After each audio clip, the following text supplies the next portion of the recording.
Ahí estás viendo mi pantalla bien y me estás escuchando Sí, bien. sí. Listo. Listo, profe, ya estamos al aire.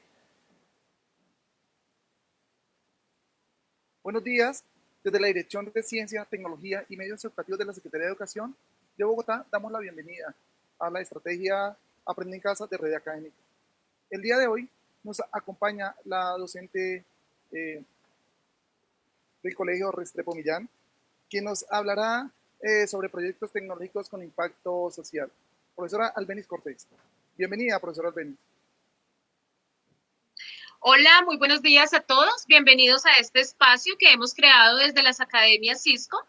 Es un espacio en donde básicamente queremos conversar con ustedes, por lo tanto, los invitamos a utilizar activamente el chat e ir dejando allí expuestas cada una de las preguntas que les puedan surgir.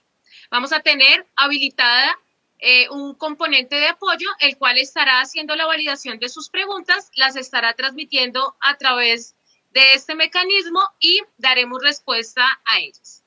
Bueno, entonces, bienvenidos. Vamos a hablar, como lo mencionaba Ricardo, de los proyectos tecnológicos con impacto social y su relación con el IoT. ¿Qué significa esto? Porque puede sonar un poco complejo el título. Entonces, básicamente es que la tecnología ha evolucionado de tal manera que hoy está al alcance de todas las personas. Cuando yo estaba en la universidad, para que nosotros pudiésemos hablar del tema de programar un microcontrolador, necesitábamos de laboratorios especializados y necesitábamos estar en una carrera de ingeniería. Actualmente esto ya no sucede. Con el surgimiento de dispositivos o de microcontroladores, como es el caso de Arduino, que cuesta en el mercado alrededor de 30,000 pesos, las personas ya pueden crear este tipo de proyectos. ¿Y para qué se hace especialmente? Para acercar la tecnología al común de las personas y que nos preocupemos por encontrar solución a nuestros problemas del contexto. ¿Qué quiere decir esto? Que no vamos a esperar hasta que los grandes genios desarrollen todo lo que nosotros queremos, sino que con nuestro ingenio y nuestra creatividad podemos ya crear este tipo de proyectos. ¿A quién está enfocado? Se viene trabajando con niños desde los 6 años de edad, ya temas de programación. Por lo tanto, si tú estás en un rango entre los 6 y 100 años de edad, esta charla es para ti y te va a permitir, más allá de comprender qué es, básicamente es dónde debo empezar a buscar para poder iniciar todo mi proceso de formación como todo un maker. Más adelante vamos a ver qué es ese concepto de maker. Pero me imagino que ya estás pensando. Make, fabricar, maker, alguien que fabrica soluciones. Ahora bien, ¿por qué hablamos de proyectos ahora con impacto social? Y nos vamos a centrar en ese segundo apartado del título. Impacto social es porque no se trata de tener una serie de información en nuestra cabeza que no sirve para nada. La idea es cómo yo toda esta información que almaceno y que voy recuperando a través de los diferentes cursos que tomo, a partir de los cursos que mi profesor da de programación, o si es un maestro quien está viendo el video en este momento, a partir de todo esto que yo le enseño a mis estudiantes, es cómo yo ahora lo pongo en práctica.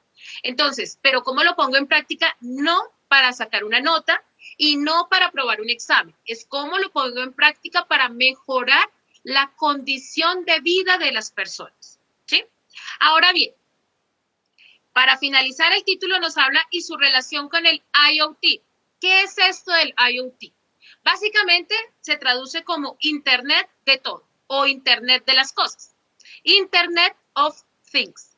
¿Y qué significa esto? Pues que yo ya le puedo colocar a mi perro un chip GPS que me indique él en dónde está, o que yo puedo utilizar la tecnología para domotizar o para automatizar mi casa, ¿cierto? Entonces, yo ya puedo tener un sensor, por ejemplo, que me determina los niveles de dióxido de carbono que tengo en mi cocina. Eso es súper costoso si yo voy a una empresa o si yo voy a un almacén de cadena a comprarlo. Sin embargo, si yo lo fabrico en mi casa, programando, haciendo uso de Arduino, haciendo uso de sensores, me va a salir súper económico. Los sensores y los componentes electrónicos no son costosos. Por lo tanto, la invitación aquí va a ser a activar un poco nuestro cerebro y tratar de dar soluciones a los problemas que tenemos en nuestro contexto. Ahora bien, les voy a mostrar algunas cifras, simplemente para que podamos dimensionar qué es lo que esto implica. En el año 2015, en Estados Unidos, que ellos han sido, digamos que los abanderados de todo este movimiento, ya el presidente de aquella época, Barack Obama, lanzaba la Semana Nacional del Making. ¿Y qué sucede en países como Finlandia, Suiza, Suecia, Estados Unidos, Alemania, que se ha aprovechado todo este movimiento Making o todo este movimiento Maker para potenciar la economía de los países, pero principalmente para desarrollar la creatividad de las personas que viven en él? Esto significa que ya no solamente somos consumidores de contenidos, nos sentamos en una silla a que alguien nos explique algo, sino que nos están llevando a que fabriquemos las soluciones. Y de aquí han salido una serie de iniciativas a nivel pedagógico muy interesantes que ha llevado a que los maestros conciban también la educación de otra manera. Ya los maestros se desligan un poco del acto de estar transmitiendo información simplemente a través del aula, y lo que llevamos a nuestros estudiantes es a analizar sus contextos y a actuar sobre ellos. Ahora bien, les mencionaba algunas cifras. Estas cifras son solamente en países en los cuales ya se está promoviendo el movimiento Maker y correspondían a hace 5 años. ¿Y por qué lo traigo de esta manera? Porque quiero que veamos y que analicemos lo que estaba sucediendo hace 5 años y lo comparemos con lo que está sucediendo en nuestro país en este momento. Hace 5 años ya existían más de 400 ferias de fabricantes. ¿Qué significan las ferias de fabricantes? Si tú con tu ingenio creaste con Arduino, por ejemplo, un piano, se abren espacios en los cuales las personas van, presentan sus proyectos y otras personas se pueden unir a tu iniciativa. Un ejemplo de ello, lo que nosotros hacemos en Expociencia. En Expociencia, nosotros vamos y encontramos lo que las personas están fabricando y las iniciativas en las cuales han venido trabajando. ¿Qué otra cifra importante encontramos aquí? El asistente a ferias. 215,000 personas asistieron solamente a 2 ferias del movimiento Maker.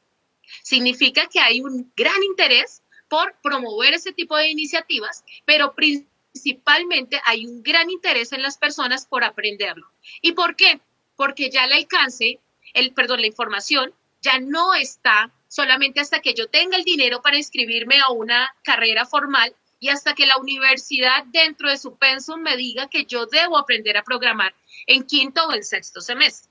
Ya toda esta información está al alcance nuestro, está al alcance de ustedes a través de las academias de Cisco, así que parte de lo que tenemos que hacer en este momento es tomar la iniciativa de empezar a formarnos.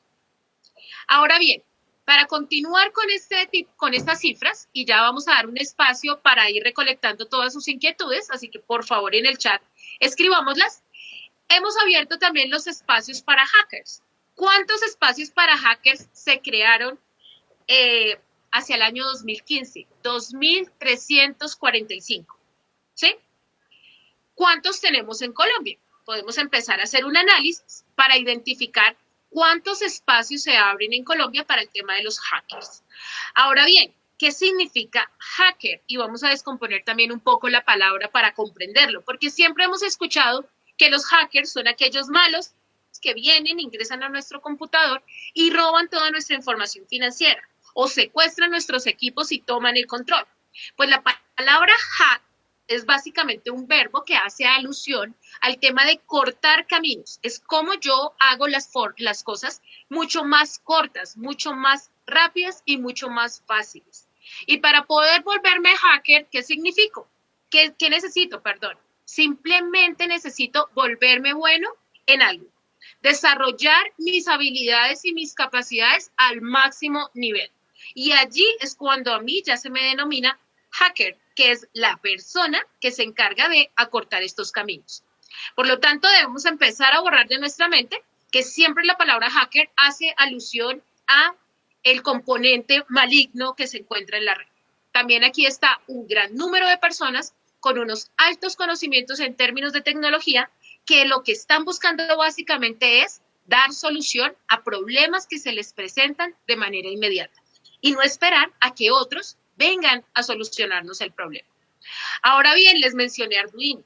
¿Qué es eso de Arduino? Arduino es una placa que nosotros podemos programar, que más adelante les voy a mostrar la imagen para que hagamos un ejercicio muy práctico, pero estos Arduinos también se están vendiendo en el mundo de una manera significativa. Como les mencionaba antes, se está ya trabajando en programación con los niños desde los 6 años y están haciendo unos programas espectaculares basándose en Arduino. ¿Cuántos dispositivos de estos se habían vendido para el año 2015? 1 millón solamente en los Estados Unidos. Bueno, entonces quiero que abramos este espacio para poder ir validando las preguntas que se generen en el chat de nuestro Facebook Live y estamos prestos a escucharlos.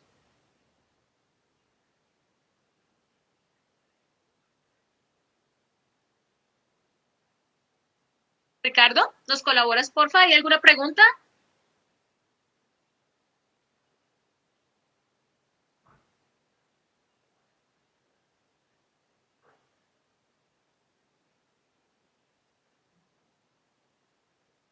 Bueno, parece que no hay preguntas aún.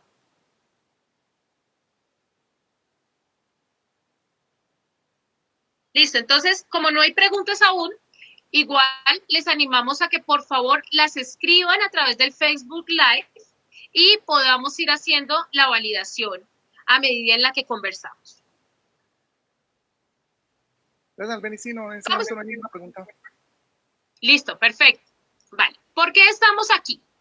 Estamos aquí para poder comprender los beneficios de adoptar el movimiento Maker en la educación con el fin de darles poder a nuestros jóvenes en términos de la creación de su propio mundo. Si tú, quien está escuchando esta charla, es un estudiante, créeme que sí, tienes la posibilidad de tener el poder. Actualmente encontramos muchas campañas de las grandes compañías en donde nos hablan que el poder lo tienen las redes, el poder lo está teniendo la tecnología. Y en épocas de pandemia como esta nos estamos dando cuenta del gran espacio que están ganando este tipo de tecnologías en el mundo.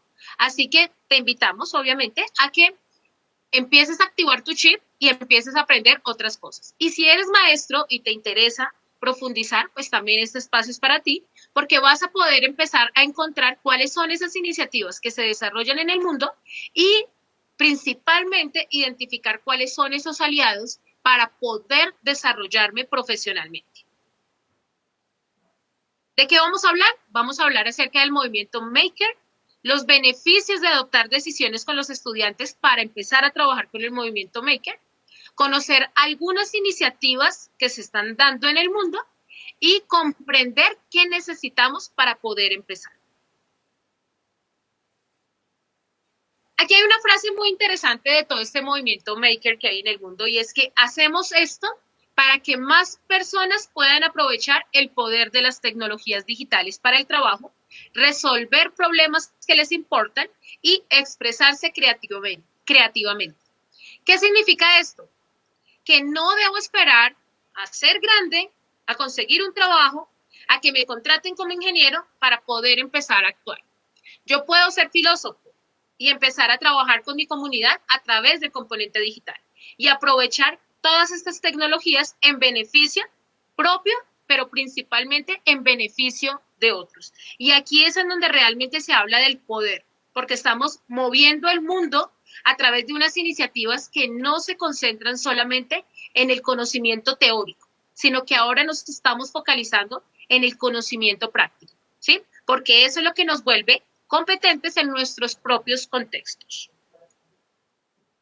¿Cuáles son los conceptos asociados cuando nosotros hablamos de todo esto? ¿Y por qué se los traigo? Se los traigo básicamente para que cuando los escuchemos, inmediatamente entendamos que son proyectos tecnológicos con impacto social, ¿sí? Entonces, por ejemplo, todo el tema de los hackerspace.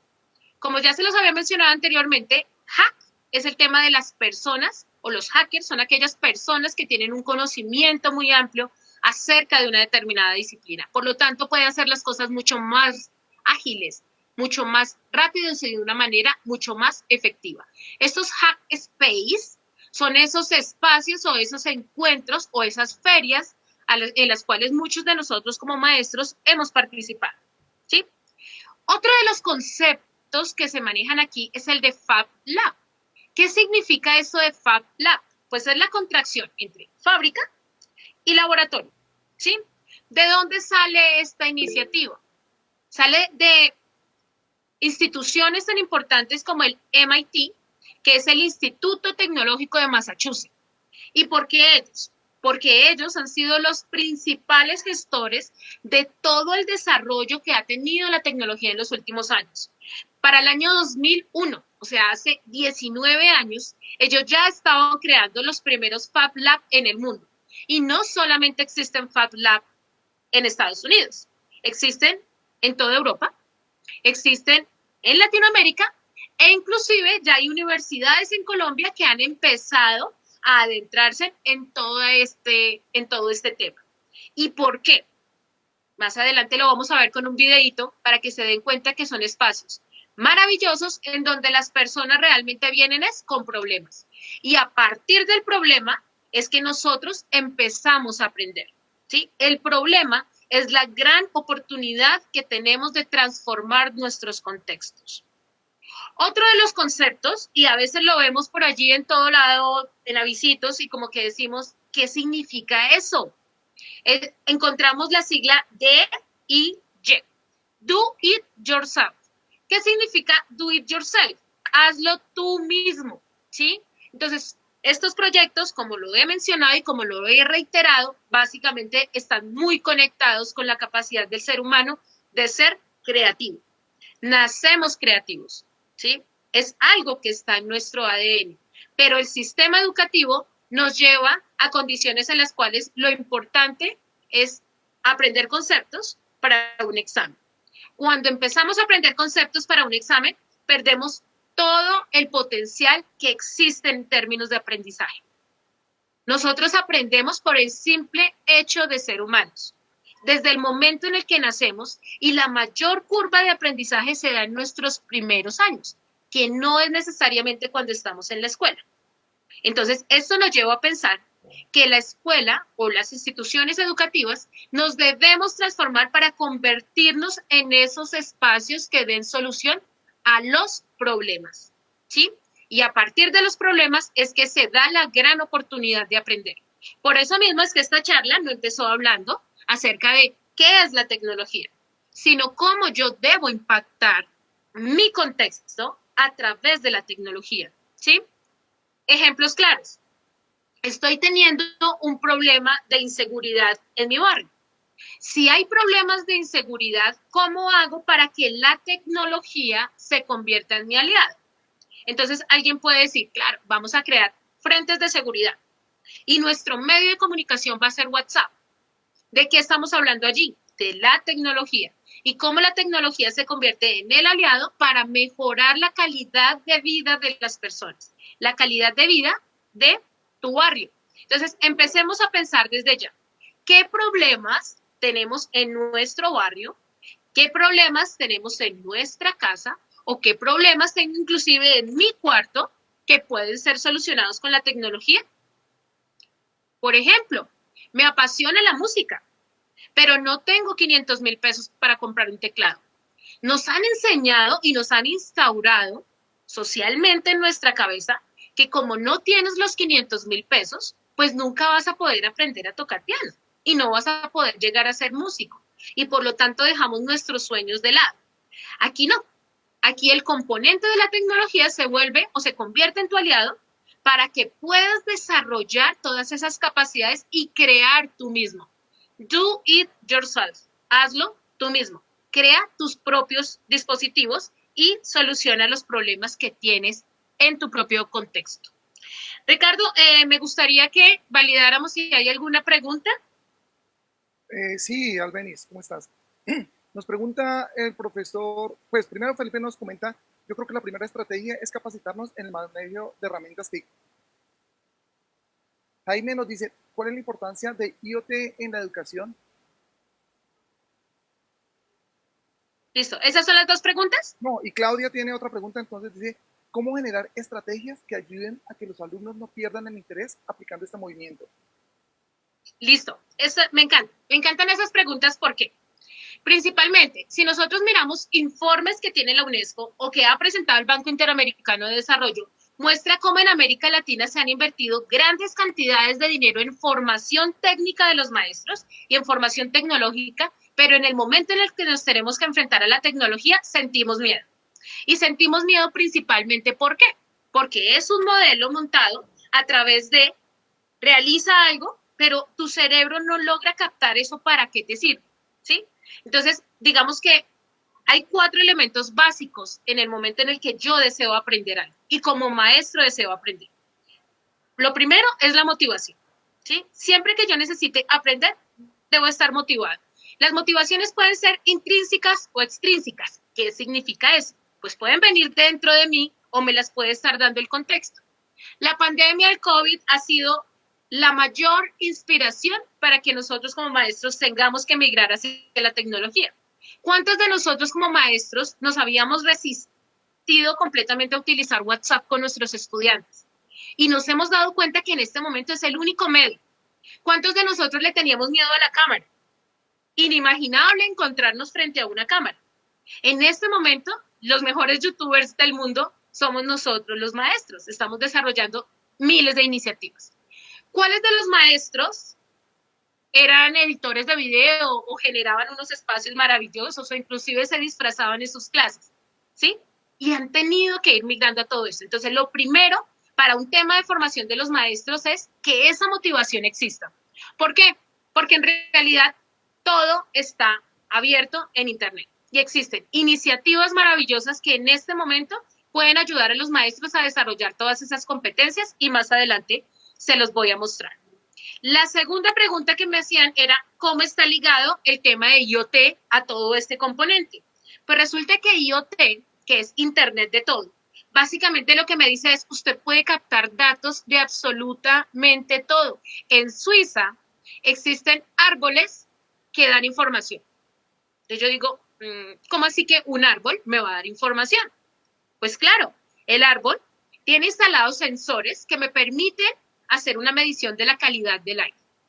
Tienen instalados sensores que me permiten calcular la humedad del suelo, ¿cierto? Entonces estoy impactando el tema medioambiental, pero también estoy ayudando, por ejemplo, con el tema de la agricultura. Viñedos alrededor del mundo que han venido incorporando esto hacen mediciones de temperatura y activan mecanismos que permiten que la uva se mantenga en las condiciones ideales para producir el mejor vino. Todo esto es lo que está haciendo la tecnología. Toda esa información, inclusive hay un concepto mucho más grande a nivel tecnológico que simplemente se los menciono, pero ni siquiera es hablar únicamente de IoT. Y aquí es en donde empezamos a encontrar sentido a muchos de los movimientos que se están dando actualmente. Internet de todo me proporciona la posibilidad de darle vida a cualquier objeto y vida en términos de generarme datos. Ahora bien, ¿dónde se almacenan todos esos datos? Porque resulta que si yo utilizo un sensor, el sensor yo le puedo estar dando un delay, le puedo estar diciendo que me envíe información cada 30 segundos, cada 10 segundos, cada 15 segundos. Entonces imagínense, en ese momento, concentrémonos, por ejemplo, en el tema del viñedo, con un sensor en el piso que nos está dando simplemente humedad, en el suelo, perdón, que nos está dando humedad y generando toda esta cantidad de datos cada segundo, o cada 10, o cada 15. Ahora, ¿eso dónde se almacena? ¿Lo puedo almacenar en un Excel? No. ¿Sí? Entonces entra otro concepto muy grande que se llama Big Data, ¿sí? Que es el Big Data que nosotros conocemos aquí, y son esas grandes bases de datos que almacenan toda esta información que estamos recopilando a través de los sensores.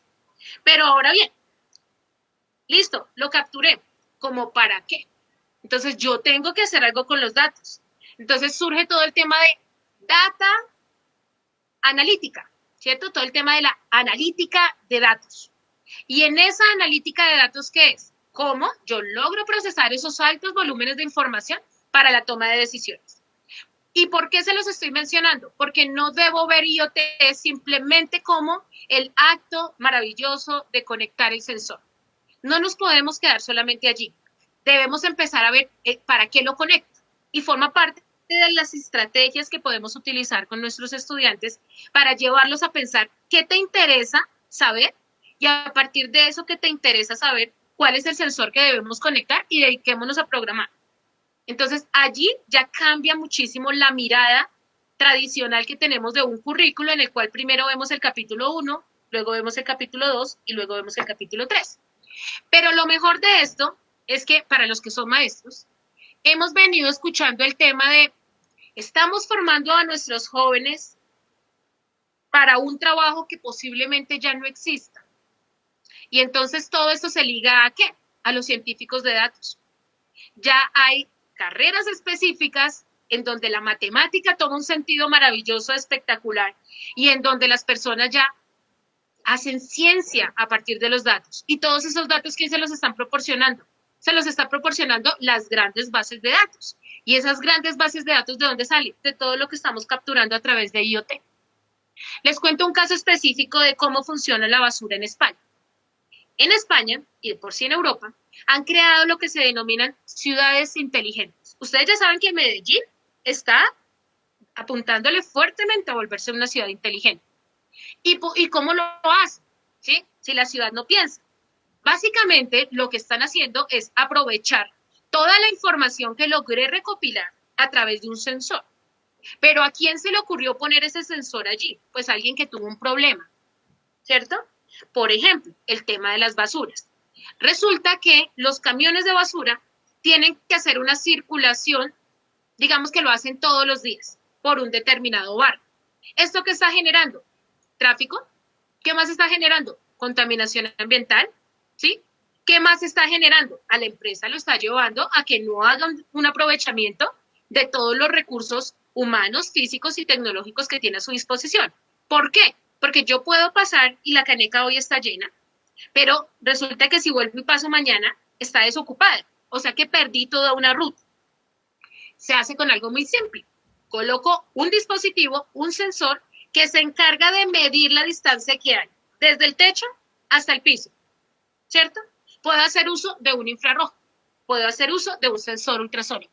¿Cuánto me cuesta un sensor ultrasónico? 10,000 pesos, ¿cierto? Entonces, tengo ese sensor que se va a encargar de capturarme la distancia a la cual él encuentra un obstáculo, entonces en la cual encuentra la basura, y genero una alerta. Le genero una alerta a la empresa en la cual yo le digo, el contenedor número 14 está lleno, envía un carro. Y no es que esté lleno a tope, está llegando al límite en el cual ya es necesario enviar el carro. Pues han logrado hacer las mediciones y lo que les digo, los niveles de CO2 lograron disminuirse debido a la contaminación que generan unos camiones de basura moviéndose por todo el barrio. Entonces, es importante que nos demos cuenta que efectivamente el IoT no es para solamente trabajarlo en el aula y quedarnos allí. El IoT debe estar focalizado a solucionar problemas del contexto, ¿sí? Si no lo orientamos hacia allí, realmente va a quedar en una práctica muy bonita en la cual nos dimos cuenta que un sensor me botaba un numerito, pero que no sé qué hacer con él. Y la última pregunta, no la recuerdo, Ricardo, no sé si por favor me la recuerdas. Sí, claro que sí. Y han surgido nuevas preguntas, entonces de una vez te las doy planteando si quieres. Nos decía Claudia, ¿cómo generar estrategias que ayuden a que los alumnos no pierdan el interés aplicando este movimiento? Listo, si quieres vamos una a una, ¿vale? Hay una metodología que se está utilizando en el mundo. Tenemos que hacer primero cambios, digamos, realmente aquí, en nuestra mente. Yo les estoy hablando de esto, lo he tratado de implementar con mis estudiantes. No siempre se obtienen los mismos los resultados que uno quisiera, pero hay una metodología muy chévere que se está moviendo en el mundo que se llama Design Thinking. Y el Design Thinking básicamente, ¿qué es? Tiene 4 momentos en el cual yo inicio como docente con un primer momento de siente. ¿Qué es ese sentir? Es un ejercicio de empatía en donde con mis estudiantes vamos a pensar en los problemas que nos están atacando, en esos problemas que tenemos en nuestros contextos. Pensémoslo durante 10 minutos. Luego uno toma unos post-it y empieza a pegar en el tablero todas esas ideas maravillosas que salen de nuestros estudiantes. Es maravilloso y realmente se los confieso porque he participado estando del otro lado, siendo yo estudiante y teniendo, digamos que, esa actitud y ese interés por aprender. Y lo que uno hace es que consolida toda esa información, la escribe y luego se empieza a categorizar. Categorizar, imagínense, eso normalmente lo escuchamos hasta cuando llegamos a la universidad, ¿sí? Y categorizar básicamente, ¿qué es? Empiezo a agrupar la información. Ah, ok, problemas de seguridad, problemas de aseo, problemas de contaminación ambiental, inclusive todo lo que tiene que ver con los objetivos de desarrollo sostenible. La tecnología está impactando transversalmente casi todo. Luego, la segunda fase de esta metodología es un ejercicio, después de que ya soy empático y siento, viene una parte de imaginar. ¿Imaginar qué es? Encontremos soluciones. ¿Qué se nos ocurre? Entonces, estamos teniendo el problema del alto tráfico de vehículos en la ciudad. Ok, ¿cómo lo podemos disminuir? Vamos a disminuirlo haciendo que los camiones de basura no estén rondando todo el día por la ciudad. Vamos a hacerlo para que los taxis no ronden todo el día por la ciudad. En Estados Unidos es muy raro encontrar un taxi fuera, haciendo recorridos como sucede aquí en Colombia. ¿Por qué? Porque tienen sistemas en donde yo simplemente llamo y en pocos minutos está en mi puerta. Para nosotros ha sido muy difícil, a pesar de que ya plataformas como Easy Taxi y otras más lo han logrado. Aún nuestra cultura nos dice, no, yo tengo que salir a la calle, tengo que sacar la mano, y como la persona de común lo hace, pues la gente sigue sacando su vehículo y haciendo que transite todo el día por la ciudad. Ahora bien, ¿cuál es la tercera fase de este ejercicio? Entonces ya identifiqué el problema, ya vi que están haciendo otros para solucionarlo y empiezo a imaginar qué hacer. Imagino qué solución puedo dar y luego empiezo a prototipar. Entonces, en el prototipo hay una herramienta muy, muy, muy chévere y es entregarles una caja o un kit. Ese kit no tiene nada de tecnología. Ese kit tiene una bomba, marcadores, post-it, hilos, cinta pegante. Y lo que hacemos es que empiezan a utilizar su imaginación para crear el primer prototipo. ¿Cómo te lo imaginas? Y luego de que yo ya tengo mi primer prototipo, que inclusive también puede ser dibujado, ahora sí, ¿qué necesito aprender? Y en el que necesito aprender es cuando viene todo este movimiento del Fat Lab. Es qué necesitas tú aprender y entonces ahora sí vamos a buscar la información que a ti te interesa aprender. No todos aprendemos lo mismo, no todos aprendemos de la misma manera, no todos aprendemos en el mismo ritmo. Y voy a avanzar un poquito para poderles mostrar un ejemplo muy concreto. Y después Hola, gente, de que hago el soy prototipado, y me encuentro en Bochef 851 después de que hago el para prototipado, visitar el laboratorio de básicamente lo que fabricación hago digital es más probar. importante de Santiago, el que se encuentra en la Universidad de Chile. ¿De qué se trata todo esto? ¿Qué hacen en un laboratorio de fabricación digital? Vamos a ver.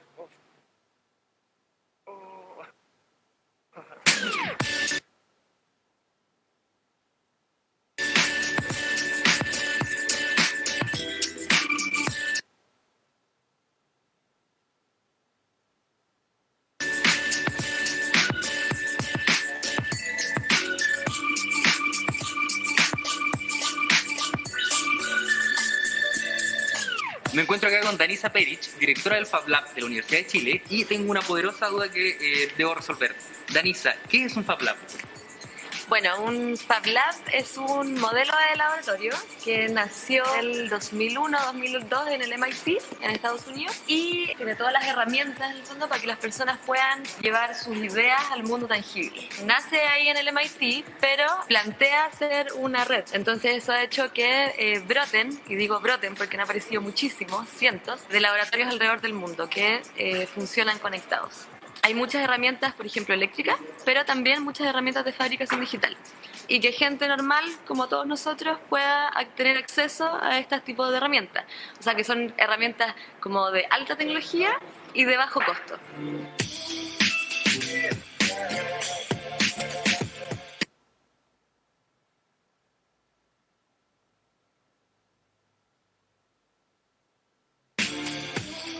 Bueno, el Fab Lab, algo que lo hace como muy particular y que lo diferencia también de otros Fab Labs es que es abierto a la comunidad y gratis. Y eso permite que vengan muchas personas con muchas motivaciones muy diversas, de muchas disciplinas. Es como lo que intenta hacer es ser un laboratorio absolutamente inclusivo. Mira, acá el laboratorio recibe dos tipos de usuarios. Están los proyectos y los emprendimientos. En el caso de los proyectos, tú vienes acá, tienes un proyecto personal, tienes una investigación académica, una exploración material, lo que sea. Bueno, Listo, vamos a pausarlo aquí. Se trata todo esto, Y ¿qué hacen en digamos que básicamente lo que quiero, porque muchos van a decir, claro, ¿y dónde saco toda esa tecnología? Pues resulta que, por ejemplo, el Tecnoparque del SENA abre esos espacios de manera gratuita en donde yo solamente debo ir con mis estudiantes con sus ideas. Ahora llevémoslo a un contexto mucho más cercano. ¿Qué pasa si yo no puedo salir con mis estudiantes del colegio? Existen colegios, por ejemplo, ya dotados con herramientas de realidad virtual. Existen colegios dotados con un ciento de números de tabletas. Existen colegios dotados inclusive con impresoras 3D que veíamos allí. ¿Qué es lo que está sucediendo? Que lo que no sabemos es qué hacer con ellas, ¿sí? Como que queremos de pronto tenerlas y no sabemos qué hacer con ellas cuando ya las tenemos. Entonces, mi invitación básicamente no es que empecemos pidiendo dotación. Mi invitación es que empecemos trabajando con nuestros estudiantes todo un tema de inspiración. Nos volvamos muy buenos en la implementación de metodologías que lleven a nuestros estudiantes efectivamente a poder pensar en problemas de su contexto, en soluciones, y esto no solamente aplica para el tema tecnológico. Puede ser que aquí todos los que estemos nos encanta la programación o nos encanta todo el tema de IoT, pero puede ser que alguien simplemente quiere trabajar una problemática específica que dé solución al problema de aguas del barrio. Hace poco desarrollamos con unos profesores de jardín un tema de, tenían un problema, y es que los niños están en un salón comunal, los niños de preescolar, en realidad es un jardín más de cuidado. Entonces, están en un salón comunal, en un conjunto residencial que no tiene zonas verdes. Y esto está generando unos altos niveles de agresividad de los niños, baja capacidad de concentración y, bueno, muchas cosas que nosotros como maestros sabemos. Pues implementamos la metodología que les mencioné de Design Thinking, que va enfocado a proyectos con impacto social, y lo que hicimos es que de ellos mismos, de los maestros junto con los niños, emergió una solución que fue crear jardines verticales. Perdón. Y esos jardines verticales, ¿qué sucedió? Pues que lograron conseguir una alianza con otras instituciones que les empiecen a apoyar desde el componente técnico, ¿sí? Entonces, digamos que al principio podemos pensar que es una tarea difícil, que es una tarea compleja, pero créanme que hay muchas instituciones que quieren apoyarlo. Y aquí voy a parar un poco, les voy a mostrar aquí en la presentación, pero me quiero ir ya a mostrarles ejercicios reales para que esto no quede en la teoría. ¿Quiénes son nuestros grandes aliados? En primer lugar, la Dirección de Ciencia, Tecnologías y Medios Educativos de la Secretaría de Educación. ¿Y cómo? No porque nos doten, porque normalmente estamos acostumbrados a pedir herramientas tecnológicas. Tenemos a su disposición las academias Cisco SET. Muchos no conocemos qué son estas academias.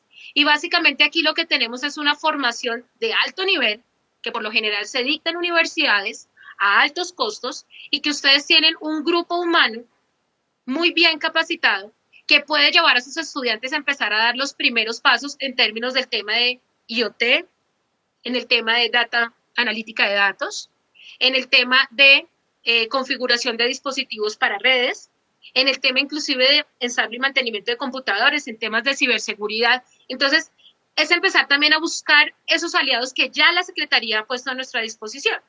¿Dónde estamos ubicados? Estamos ubicados en las diferentes localidades de la ciudad. Y simplemente es, pues, tocar la puerta. Hay una convocatoria abierta en la cual ustedes simplemente ingresan a Red Académica y buscan Academia Cisco, y van a encontrar la posibilidad en esta época de pandemia de inscribirse a diferentes cursos. Mi invitación es a que lo hagamos. Otra de nuestros aliados es Samsung. En este momento tiene habilitado y tiene abierto una convocatoria para todos los colegios públicos y privados de la ciudad en donde estén donde se estén trabajando ideas. Fíjense que hasta ahorita son ideas de cómo la tecnología puede aportar a proyectos STEAM. ¿Y qué es STEAM? Ciencia, tecnología, ingeniería, arte y matemáticas. ¿Cómo lo trabajan? A partir de una metodología que se llama Design Thinking, que fue la que les mencioné. Nuevamente, ¿cuántos pasos tiene el Design Thinking? 4. Siento, imagino, prototipo, pruebo y comparto. ¿Sí?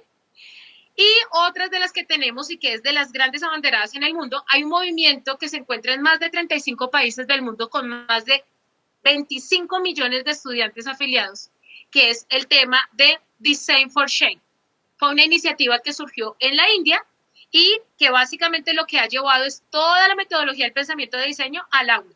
Si nosotros ingresamos a la página de Design for Change, vamos a encontrar el manual de cómo implementar este tipo de metodologías con nuestros estudiantes en el aula. Y aquí voy a interrumpir mi pantalla para poderles mostrar ya en las páginas oficiales de estas instituciones. Entonces, voy a volverles a mostrar mi pantalla, pero les quiero mostrar específicamente ya casos. Entonces, les he hablado, bueno, otro de nuestros aliados, Google. Google tiene una estrategia muy bonita que se llama el desafío Google. No lo desarrollaron el año pasado, pero sí en el año 2017-2018, en donde básicamente se invitó a las ONGs alrededor del mundo a generar proyectos con impacto social. Y aquí trabajaron los niños, que es lo más hermoso de todo. Entonces, yo puedo encontrar iniciativas en esta página, simplemente busco desafío Google, lo busco en Google, y él me va a enviar acá. Y tengo temas como una fundación que fabrica ladrillos con botellas. Otra fundación que hizo algo que me parece completamente hermoso, y es, aprovecharon las lonas en una zona desértica para capturar agua de las nubes. ¿Sí? Tenemos otro que se presentó en Colombia, que es la Patrulla Aérea Civil Colombiana, el cual ayuda a entregar medicina a las poblaciones más vulnerables. Está el tema de tecnología de transporte colaborativo y geolocalización en servicios de rescate de alimentos. Este fue uno de los ganadores que trabajó con la comunidad Wingu.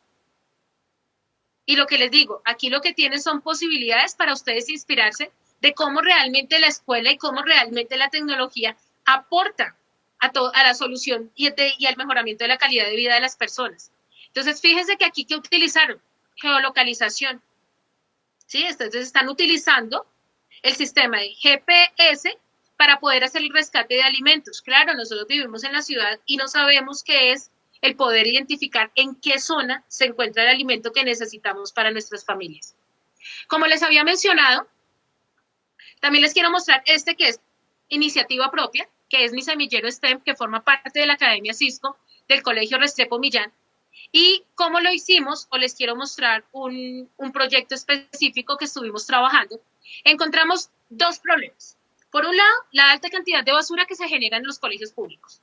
¿Cómo hacerlo? ¿Cómo darle solución a este problema? Creamos una canasta de IoT tipo arcade. Entonces, ¿qué significa que sea tipo arcade? Lo que hacen los estudiantes es que vienen, depositan su botella. Les voy a mostrar aquí de una mejor manera. Ok, no está. Entonces, ellos vienen con su botellita, hay un sensor que se encarga de determinar si el material es uno específico, que en este caso es PET, que es el que se puede reciclar, y le genera un punto, y le genera como un sistema de puntuación. Y esas puntuaciones luego, ¿cómo lo devolvemos? A manera de máquina, de videojuego. ¿Sí? Aquí, por ejemplo, podemos ver un videíto. Los invito simplemente a aquellos que estén interesados a visualizarlo, desde cómo se hace. ¿Qué pasa? Al principio los chicos pues no se le van a medir a uno trabajar este tipo de iniciativas, entonces hay que buscar aliados. Y créanme que hay muchas personas que quieren trabajar con uno. Entonces yo busqué apoyo de una universidad, estudiantes de ingeniería, pero lo más chévere de todo es que la responsabilidad de ellos es dejar los manuales de absolutamente todo para que ustedes lo puedan replicar. Esta experiencia la llevamos a una feria que hubo de Cundinamarca y generamos en un espacio de 6 horas una réplica para poder capturar botellas y ya las instituciones las pueden llevar. Entonces, fíjense que también hay todo un movimiento de las personas por ayudar al otro. Y yo creo que cuando uno logra mover este chip, las personas reaccionan de una manera diferente. Aquí tenemos el tema de una silla de IoT para una persona con movilidad reducida, específicamente una estudiante del Colegio Restrepo Millán que tiene distrofia muscular, y los estudiantes de ingeniería se pusieron a la tarea de crear todo el prototipo de una silla que permitiera adaptar la silla tradicional a un sistema autónomo, en donde él con ayuda de un joystick se pudiese movilizar. Ya está en funcionamiento, ya lo tiene el estudiante, son prototipos, por lo tanto, pues simplemente se trabajó con un Arduino y son prototipos que motivan también al estudiante que luego siga indagando y siga querer aprender. Fíjense que aquí, por ejemplo, está todo, absolutamente toda la información para quien lo quiera hacer. Pero adicionalmente les había hablado del movimiento de Design for Change. Simplemente lo buscamos en Google, inclusive busquémoslo aquí. Y se van a dar cuenta que es un movimiento que está trabajando con niños. Hay uno de los proyectos más chéveres y que más impacto ha generado, por lo menos se ha dado a conocer, y es el tema de un grupo de estudiantes de primaria que salen al mercado a partir de un ejercicio de observación, identifican que hay un problema y es la alta generación de basura asociada al consumo de plástico, y se les ocurre crear bolsas de tela. Pero ¿qué fue lo maravilloso? Porque alguien puede decir, bueno, pues crear bolsas de tela. Pues resulta que se unieron a una comunidad de madres cabeza de familia que no tenían ingresos y fueron las madres quienes empezaron a generar ese tipo de bolsas con sus niños. Los niños aprendieron matemática financiera, ¿sí? Aprendieron todo lo que tenían que aprender de matemáticas en términos de dimensiones, medidas, creaban sus propias bolsas, aprendieron estética porque tuvieron que decorarla, pero también aprendieron de emprendimiento, ¿cierto? Entonces, no solamente tiene que haber un Arduino de por medio para que exista este tipo de resultados. Y les voy a mostrar acá en Design for Change. Aquí en Colombia nosotros tenemos una fundación que es la Fundación Terpel, y como les decía, también tenemos el tema de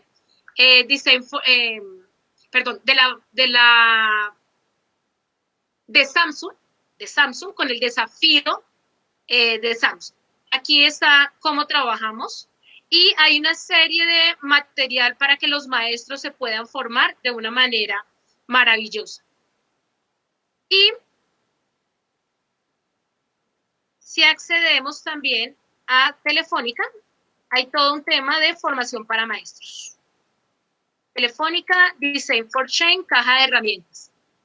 Simplemente accedemos al laboratorio ICANN y tenemos todas las sesiones de formación de los maestros de esto que les estoy contando. Y que no solamente lo están haciendo unos pocos países. Fíjense que es un movimiento mundial. Lo que pasa es que en muy pocas oportunidades se ha dado a conocer. Y esa pues es parte, digamos, del ejercicio que queremos hacer el día de hoy. ¿Listo? Yo creo ya, Ricardo, que aquí estaríamos abriendo un espacio para preguntas y finalizamos. Excelente tema, profesor Albeni, muchísimas gracias. Nos pregunta GP que cuáles Fab Lab encontramos en Bogotá. ¿Perdóname? ¿Que cuáles Fab Lab encontramos en Bogotá? Hay universidades que son las que se están focalizando muchísimo. Conozco específicamente en la Sergio Arboleda unas iniciativas en las cuales también se permite que la comunidad empiece a interactuar en este tipo de escenarios. Listo, gracias. Ricaco Colmelia, buen día, tengo una pregunta. ¿Es posible lograr este alcance con los modelos pedagógicos que actualmente tienen las instituciones? Por eso lo menciono. Digamos que yo soy una abanderada, me encantan este tipo de proyectos, pero es importante primero empezar aquí por el cambio nuestro. Siempre empezamos acá. Si nosotros lo vemos viable, hay que empezar a tocar puertas. Y se empieza a tocar puertas y se empieza a enamorar a las personas acerca de ello. A veces se complejiza, no es fácil, pero no es imposible.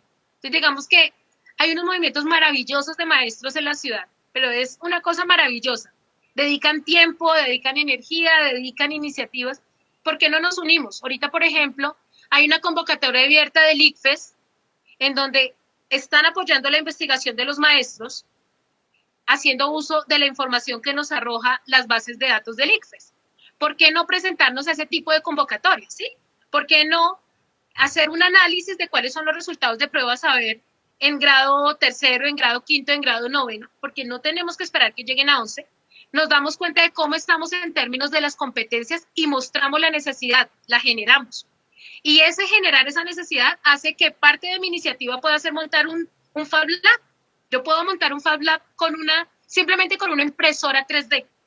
Hay unas experiencias, una experiencia específica de un profesor en Finlandia, del modelo que tanto tratamos de imitar, en donde el profesor enseña historia a través de juegos hechos con impresoras en 3D. Entonces, él va a explicar, por ejemplo, cómo fue que Cristóbal Colón llegó a América. Entonces, ven la historia, crean los personajes con la impresora 3D y los niños empiezan a jugar y crean juegos, crean tableros completos tipo parqués, en donde cada vez que tú caes en un punto, debes saber de historia. Entonces, digamos que las iniciativas están. El tema es buscar los incentivos. Y si nos dedicamos también a escribir, créanme que ir y tocar puertas funciona. No solamente a nivel del distrito. Hay muchas universidades que están abiertas a este tipo de iniciativas. ¿Sí? Yo trabajo con universidad en la cual estamos 100% abiertos a esas maravillosas ideas también, en donde llegan los maestros y dicen, ¿y por qué no hacemos? Y muchas veces tratamos de tocar y decir, profe, ¿por qué no nos presentamos? Y es muy difícil decirlo, porque no confiamos en nosotros. Digamos que es un tema más como de confianza y de cambiar acá nuestro chip. Pero poco a poco lo lograremos. Tampoco se cambia de un día para otro. Pero es posible. Inclusive quedan con mi contacto. Digamos que ahí en Red Académica está, y si me quieren contactar, podemos generar. Estamos trabajando específicamente un tema de semillero STEAM, que es el tema de cómo articular ciencia, ingeniería, arte, matemáticas a través de proyectos de este tipo, y pues todos los maestros que quieran participar están súper bienvenidos. Excelente, profe, muchísimas gracias. El profe Octubre dice que si es una motivación o una necesidad, que si es motivación o necesidad. Lo que yo te decía, digamos que normalmente las motivaciones surgen de las necesidades. O sea, yo me motivo a levantarme todos los días temprano porque tengo una necesidad, ¿sí? ¿Y mi necesidad cuál es? Tener con qué pagar el arriendo. Entonces, digamos que aquí va muy ligado. Entonces, quiero hacer algo porque esto, por ejemplo, me va a permitir empezar a encontrar otras formas de enseñar, pero principalmente otra forma en la que mis estudiantes aprenden. Si lo logró, es maravilloso, pero sí debe existir una motivación, tanto del entorno como una motivación interna. Listo, gracias. Y quiero compartir dos comentarios más que preguntas que me parecen bien importantes. El profe Jaime dice, lo importante aquí es visibilizar alternativas tecnológicas que se puedan implementar en la educación, con el fin de mitigar la brecha tecnológica que se evidencia actualmente debido a la situación. Un comentario que me parece interesante. Sí. Y el mismo profesor nos hace un comentario todavía más interesante, que le están informando los estudiantes que qué interesante es que una mujer hable de estos temas. Entonces, desde acá, cuéntanos un poquito de la experiencia de la mujer en la tecnología y motiva a todas estas chicas que nos acompañan el día de hoy. Sí, pues fíjate que inclusive parte de las cosas que nos han entrado a cuestionar es que es muy difícil, no tanto en términos de la dificultad en hacerlo, sino que son muy pocas las mujeres que se atreven, por ejemplo, a estudiar una ingeniería. Yo estudié una ingeniería en un grupo de 30 donde había una relación de una mujer por cada 10 hombres. Siempre he considerado que no es que el mercado nos cierre las puertas. Efectivamente, nosotros nos movilizamos y podemos lograr cosas maravillosas. Pero a nivel mundial se han hecho estudios en donde es muy raro encontrar mujeres en altos cargos directivos en empresas de tecnología. Y yo creo que principalmente es porque desde la escuela no nos motivan. Yo terminé siendo ingeniera porque mi profesor de cálculo me inspiró, ¿sí? Y porque mi profesor de álgebra era la persona más maravillosa del mundo. Pero adicionalmente porque mi mamá tenía negocio y siempre me vi referenciada con temas de dinero. Entonces, fíjense que también cómo todo el contexto influye sobre las decisiones. Hay unos movimientos muy lindos que se llama La Niña Científica. Pueden buscarlos. Todo el movimiento de generar la cultura de niño científico. ¿Pero por qué? Porque resulta que también hay estudios que han confirmado que a una niña los padres buscan en Google Esos son estudios hechos principalmente en Estados Unidos, porque aquí poco nos interesamos por hacer eso. Pero han hecho un tema de analítica de datos en donde un papá dice algo así como, mi niña es linda, o cómo hacer que mi niña sea más linda. En cambio, para los niños es cómo motivar la creatividad de mi hijo. ¿Sí? Utilizamos el adjetivo masculino para la creatividad y el de la mujer para la belleza. Entonces, digamos que también es un tema de cultura. Hay unas herramientas maravillosas que realmente no requieren de alto dinero. Empecemos a motivar a las niñas también a desarrollar sus propios juegos a través de la tecnología.